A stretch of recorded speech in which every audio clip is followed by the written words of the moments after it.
क्या समय को रोका जा सकता है? क्या कोई इंसान सदियों तक जीवित रहकर इतिहास को अपनी आंखों से बनते और बिगड़ते देख सकता है? भारत के उत्तर प्रदेश के देवरिया जिले में सरयू नदी के तट पर एक लकड़ी का मचान था।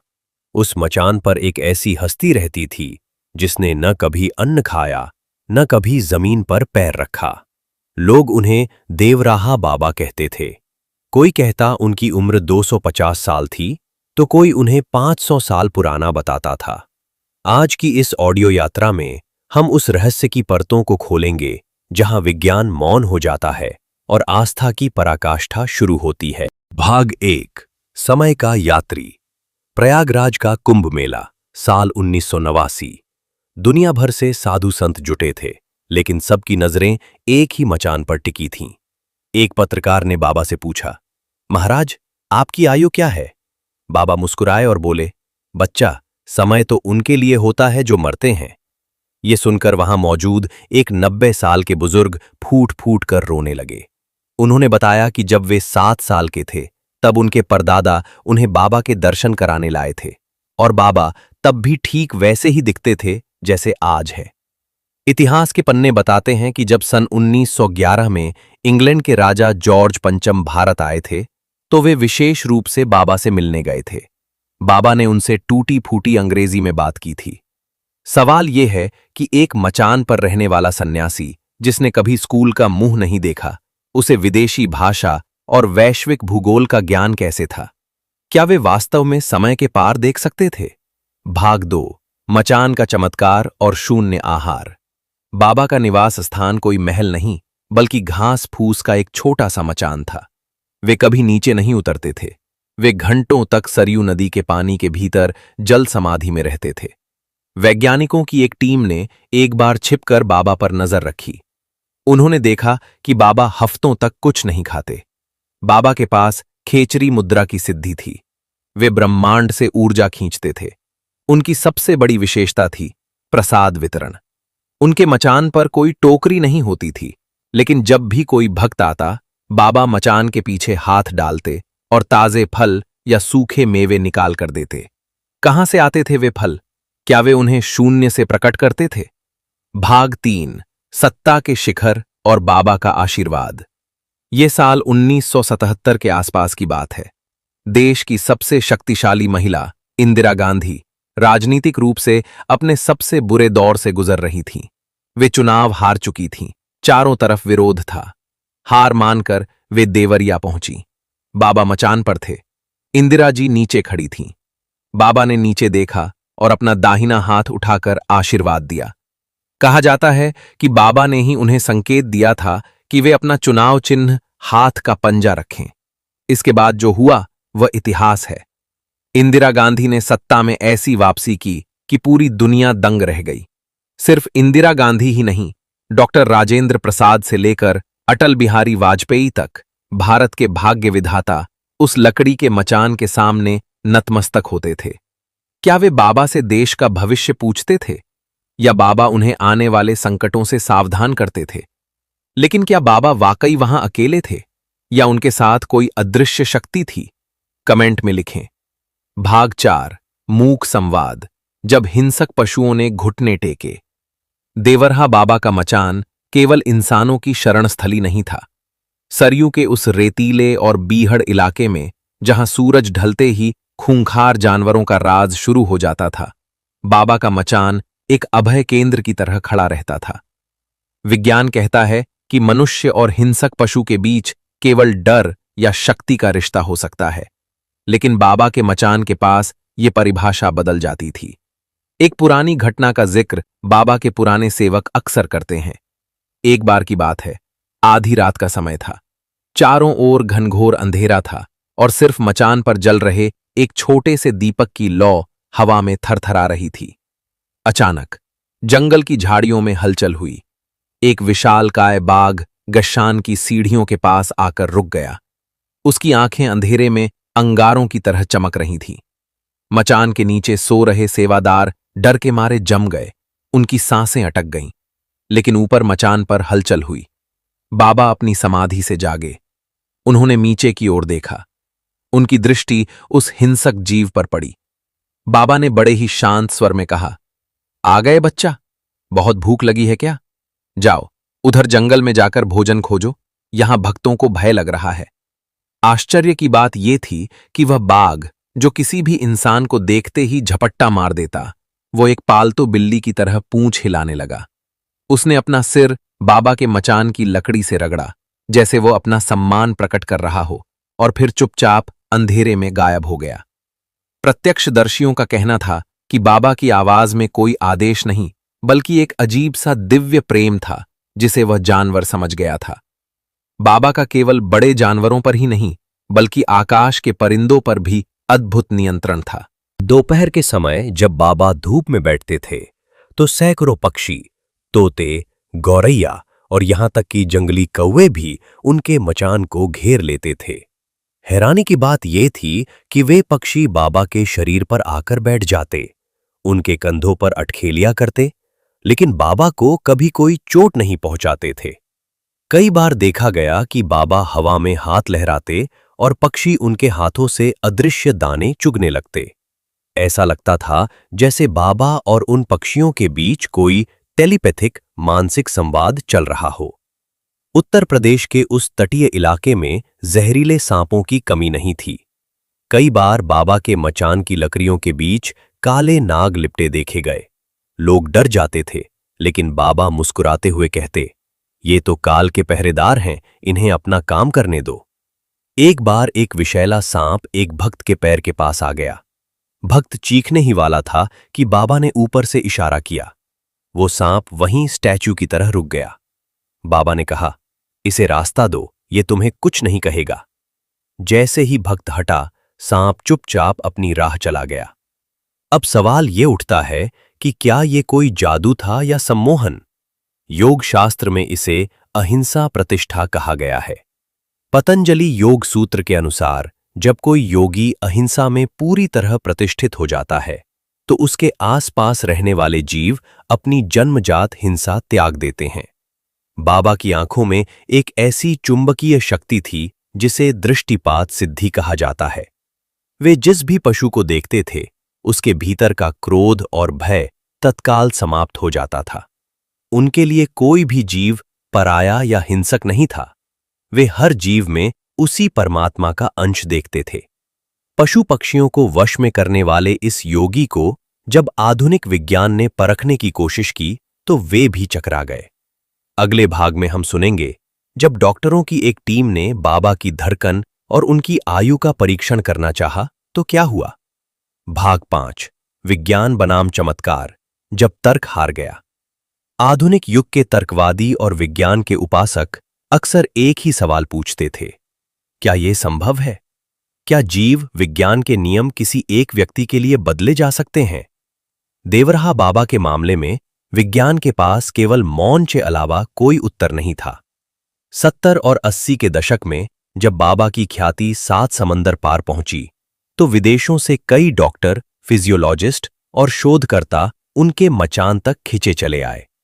वे ये देखना चाहते थे कि क्या कोई इंसान वास्तव में अन्न के बिना जीवित रह सकता है, और क्या उसकी आयु वाकई सदियों में मापी जा सकती है। एक बार एक पश्चिमी डॉक्टर, जो भारतीय योगियों को केवल भ्रम मानते थे, बाबा के पास आए। उन्होंने बाबा से उनकी नब्ज, पल्स और धड़कन जांचने की अनुमति मांगी। बाबा मुस्कुराए और अपना हाथ आगे कर दिया। डॉक्टर ने जब स्टेथोस्कोप बाबा के सीने पर लगाया, तो उनके चेहरे का रंग उड़ गया। उन्हें वहां कोई धड़कन सुनाई नहीं दी। उन्होंने नाड़ी पकड़ी, तो वहां भी कोई स्पंदन, वाइब्रेशन नहीं था। चिकित्सीय रूप से उन्हें मृत घोषित किया जाना चाहिए था। लेकिन बाबा सामने बैठे मुस्कुरा रहे थे और उनसे बातें कर रहे थे। बाबा ने धीरे से कहा, बच्चा, जीवन धड़कन में नहीं, प्राण में है। जब चाहूं इसे चलाऊं, जब चाहूं इसे रोक दूं। डॉक्टर ये देखकर दंग रह गए कि अगले ही क्षण बाबा की धड़कन सामान्य से भी तेज चलने लगी। ये विज्ञान के ऑटोनॉमिक नर्वस सिस्टम के नियमों की धज्जियां उड़ाने जैसा था। बाबा की आयु को लेकर भी सबसे बड़ा विवाद रहा। कुछ विदेशी शोधकर्ताओं ने उनके शरीर के एक बाल या नाखून के नमूने की मांग की, ताकि उसकी कार्बन डेटिंग की जा सके। हालांकि बाबा ने कभी अपना शरीर छूने की अनुमति नहीं दी, लेकिन उनके जीवन के साक्ष्य स्वयं में एक शोध थे। 1980 के दशक में इलाहाबाद उच्च न्यायालय के एक सेवानिवृत्त न्यायाधीश ने दावा किया कि उनके परिवार की 7 पीढ़ियां बाबा के दर्शन करती आ रही हैं। उनके परदादा के समय के दस्तावेजों में भी बाबा का स्वरूप वैसा ही वर्णित था जैसा आज। जीव विज्ञान कहता है कि मानव कोशिकाएं एक निश्चित समय के बाद बूढ़ी होकर नष्ट हो जाती हैं, लेकिन बाबा की त्वचा में एक अजीब सा तेज था जो ढलती उम्र के बजाय स्थिर समय का एहसास कराता था। बाबा को कभी किसी ने भोजन करते नहीं देखा, वे केवल सरयू का जल पीते थे। डॉक्टरों की एक टीम ने उन पर नजर रखी कि शायद वे रात के अंधेरे में कुछ खाते हों, लेकिन बाबा तो रात भर मचान पर पद्मासन में बैठे रहते थे। विज्ञान में इसे इनीडिया कहा जाता है, यानी बिना भोजन के जीवित रहने की क्षमता। बाबा का कहना था कि वे आकाश तत्व से ऊर्जा ग्रहण करते हैं। उनकी पीनियल ग्रंथि इतनी सक्रिय थी कि वे ब्रह्मांडीय विकिरण को सीधे ऊर्जा में बदल लेते थे। यह एक ऐसी तकनीक थी जिसे आज का विज्ञान सौर ऊर्जा, सोलर एनर्जी के रूप में मशीनों के लिए इस्तेमाल करता है, लेकिन बाबा का शरीर स्वयं में एक प्राकृतिक मशीन था। कई बार भक्तों ने देखा कि बाबा मचान पर बैठे बैठे अचानक गायब हो जाते थे और कुछ ही पलों बाद वापस प्रकट हो जाते थे। आधुनिक क्वांटम फिजिक्स में इसे टेलीपोर्टेशन कहा जा सकता है, लेकिन 20वीं सदी के उस दौर में यह सिर्फ एक चमत्कार था। बाबा इसे अणिमा और लघिमा जैसी अष्ट सिद्धियों का खेल बताते थे। विज्ञान जहां अपनी सीमा समाप्त करता है, अध्यात्म वहां से अपनी यात्रा शुरू करता है। देवरहा बाबा कोई जादूगर नहीं थे, वे तो विज्ञान के उन नियमों के जीते जागते प्रमाण थे जिन्हें खोजने में शायद मानवता को अभी और कई सदियां लगेंगी। लेकिन बाबा आए कहां से थे?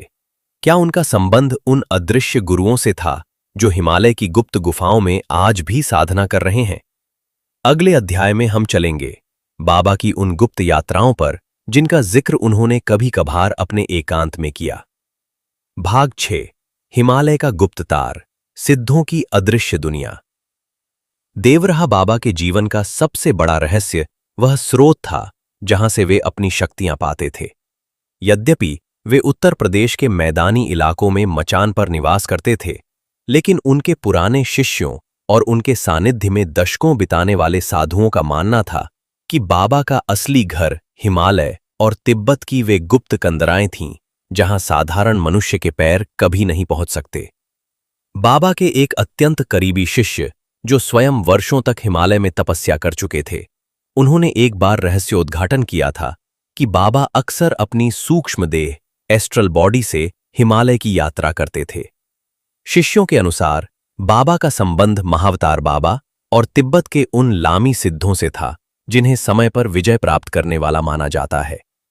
कहा जाता है कि तिब्बत के मानसरोवर झील के पास एक ऐसी जगह है जिसे ज्ञानगंज या शंभाला कहा जाता है। यह एक ऐसा सिद्ध क्षेत्र है जो केवल उच्च कोटि के योगियों को ही दिखाई देता है। बाबा के शिष्यों का दावा था कि बाबा वहां के सिद्ध परिषद के सदस्य थे। कई बार आधी रात को बाबा के मचान के पास से एक दिव्य सुगंध आती थी जो मैदानी इलाकों के फूलों की नहीं बल्कि हिमालय की दुर्लभ जड़ी बूटियों और ब्रह्म कमल की होती थी। एक बार की बात है, 1960 के दशक में कुछ तिब्बती लामा जो भारत की शरण में आए थे, भटकते हुए देवरिया के उस तट पर पहुंचे जहां बाबा का मचान था। वे बाबा को देखते ही भूमि पर साष्टांग दंडवत कर गए। उन लामाओं की आंखों में आंसू थे। उन्होंने अपनी भाषा में जो कहा उसका अनुवाद जब किया गया तो लोग दंग रह गए। उन लामाओं ने बताया कि उन्होंने बाबा को दशकों पहले तिब्बत के एक अत्यंत दुर्गम मठ में देखा था, जहां वे बर्फ पर बिना किसी वस्त्र के ध्यान मुद्रा में बैठे थे। उनके लिए देवरहा बाबा कोई साधारण भारतीय साधु नहीं बल्कि एक जीवित बुद्ध थे जो सदियों से मानवता के कल्याण के लिए विभिन्न रूपों में प्रकट होते रहे हैं। हिमालय के कनेक्शन की पुष्टि एक और घटना से होती है। ऋषिकेश के एक पुराने साधु ने बताया था कि उन्होंने अपने गुरु से सुना था कि 19वीं सदी के मध्य में बद्रीनाथ के ऊपर सतोपंथ के बर्फीले इलाके में एक योगी को देखा गया था, जो बर्फ की एक शिला के भीतर पूरी तरह जमा हुआ था। लोगों ने उसे मृत समझ लिया, लेकिन जब सूर्य की गर्मी से बर्फ पिघली तो वह योगी उठ खड़ा हुआ और बिना पीछे मुड़े पहाड़ों की ओट में गायब हो गया। उन साधु का विश्वास था कि वह तेजस्वी योगी कोई और नहीं, स्वयं देवरहा बाबा ही थे। बाबा स्वयं कभी-कभी अपने एकांत संवादों में कैलाश और मानसरोवर का जिक्र ऐसे करते थे जैसे वे वहां की हर एक पगडंडी से वाकिफ हों। वे अक्सर कहते थे, बच्चा, पहाड़ों की उन ऊंचाइयों पर जो शांति है वह शोर में नहीं मिलती, वहां टाइम थम जाता है। बाबा के शिष्यों का मानना था कि बाबा का हिमालय के अन्य सिद्धों जैसे नीम करोली बाबा या सोमवारी बाबा के साथ एक अटूट मानसिक संबंध था। बाबा के शिष्यों का मानना था कि बाबा का हिमालय के अन्य सिद्धों जैसे नीम करोली बाबा या सोमवारी बाबा के साथ एक अटूट मानसिक संबंध था। कई बार ऐसा हुआ कि हिमालय में किसी योगी ने कोई संदेश दिया और हजारों मील दूर बैठे देवराहा बाबा ने उसी समय उस संदेश को अपने भक्तों को बता दिया। ये सिद्धों का अपना एक नेटवर्क था जिसमें उपग्रहों की नहीं बल्कि माइंड की तरंगों का इस्तेमाल होता था। बाबा का हिमालय से जुड़ाव केवल भौगोलिक नहीं बल्कि आध्यात्मिक था। उनके लिए हिमालय एक पर्वत मात्र नहीं बल्कि एक ऊर्जा केंद्र था, जहां से वे अपनी बैटरी चार्ज करते थे। शिष्यों का कहना है कि जब भी बाबा बहुत थक जाते या दुनिया की नकारात्मक ऊर्जा उन्हें घेरने लगती, वे हफ्तों के लिए मौन में चले जाते थे। उस दौरान उनके शरीर की रंगत पूरी तरह बदल जाती थी। वह और भी अधिक गौरवर्ण और तेजपूर्ण हो जाता था, जैसे वे अभी-अभी साक्षात शिव के सानिध्य से लौटे हों। हिमालय का वह रहस्यमयी योगी जो सरयू के किनारे मचान पर बैठा था, वास्तव में एक ऐसा सेतु था जिसने पहाड़ों की प्राचीन तपस्या को आधुनिक भारत के शहरों से जोड़ दिया। वे एक ऐसी खिड़की थे जिससे झांककर दुनिया ने उस अदृश्य हिमालय को देखा जो नक्शों में नहीं, केवल सिद्धों के अनुभवों में बसता है। सिद्ध पुरुष केवल अतीत नहीं जानते, वे भविष्य के गर्भ में छिपी घटनाओं को भी देख सकते हैं। अगले भाग हम जानेंगे बाबा ने अयोध्या और भारत की राजनीति के बारे में कौन सी ऐसी बातें कही थीं जो आज सच साबित हो रही हैं। भाग 7, काल दृष्टि, भविष्यवाणियां और राम मंदिर का रहस्य। देवराहा बाबा के बारे में कहा जाता था कि वे त्रिकालदर्शी थे। उनके लिए भूत, वर्तमान और भविष्य एक ही धागे में पिरोए हुए मोती थे। मचान पर बैठे बैठे वे अक्सर ऐसी बातें कह जाते थे जो उस समय के लोगों को किसी कल्पना जैसी लगती थीं, लेकिन समय के साथ उनकी एक एक बात पत्थर की लकीर साबित हुई। 1980 के दशक के अंतिम वर्षों में जब अयोध्या का विवाद अपने चरम पर था और पूरा देश एक अनिश्चितता के दौर से गुजर रहा था, तब कई बड़े राजनेता और साधु संत मार्गदर्शन के लिए बाबा के मचान पर पहुंचे। बाबा ने सरयू की लहरों की ओर देखते हुए बहुत ही सहजता से कहा था, बच्चा, चिंता मत करो, जहां प्रभु राम जन्मे थे वहीं उनका भव्य मंदिर बनेगा। ये काम तो देवताओं ने बहुत पहले ही तय कर दिया है, बस समय का इंतजार है। उस समय जब कानूनी अड़चने और सांप्रदायिक तनाव अपने शिखर पर थे, बाबा की ये भविष्यवाणी किसी चमत्कार से कम नहीं थी। उन्होंने ये भी स्पष्ट किया था कि ये कार्य जन सहमति और न्याय के मार्ग से प्रशस्त होगा। आज जब हम अयोध्या में गगनचुंबी राम मंदिर को देखते हैं, तो बाबा के वे शब्द किसी दैवीय सत्य की तरह गूंजते हैं। बाबा ने कहा था कि राम मंदिर का निर्माण केवल एक इमारत का बनना नहीं, बल्कि भारत के स्वर्ण युग की वापसी का संकेत होगा। एक बार एक विदेशी पत्रकार ने बाबा से पूछा था, महाराज, क्या भारत कभी गरीबी और दुखों से बाहर निकल पाएगा? बाबा ने अपनी चिर परिचित मुस्कान के साथ उत्तर दिया, भारत कोई साधारण भूमि नहीं है, ये ऋषियों की ऊर्जा से सिंचित है। एक समय आएगा जब दुनिया की बड़ी बड़ी शक्तियां अपनी समस्याओं के समाधान के लिए भारत की ओर देखेंगी। भारत दुनिया का विश्व गुरु बनेगा, लेकिन तलवार के बल पर नहीं, बल्कि अपने ज्ञान और अध्यात्म के बल पर।